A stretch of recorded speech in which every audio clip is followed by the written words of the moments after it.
I just got home from the gym. I have a Ryderwear package that has been sitting here all week that I wanted to unbox with you guys on camera. I want to hang it up because it's cute shit in here.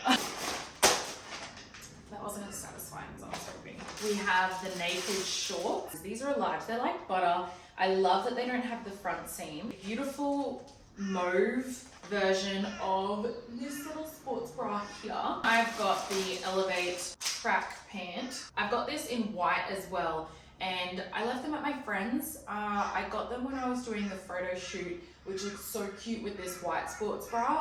Before I try these on, I'm currently wearing Muscle Republic, in case you're interested, and socks are LSKD. Okay. Oh, how cute. Medium, small. The pockets, deep pockets, which I love.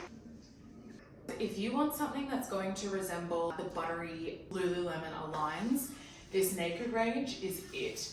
I probably should have gone a medium in these, but they are also ridiculously comfortable. It's just butter. Like, that's just the only word I can use. They're just gorgeous. They've still got the seam at the back, which gives you just a little bit of that shape, that contour. If you do enjoy these, please make sure you let me know. I get so many packages every week. I can just save them up so that I can do a little unboxing, a little try on, so that you can see what you want, what you like. Ryderwear are still having a couple of sales on items, and I also have a discount code, which is just Shan. All of my links for any discounts are in my link tree, which is in my Instagram bio or my TikTok bio. But yes, I hope you all have a wonderful day wherever you are, and I will see you in the next video.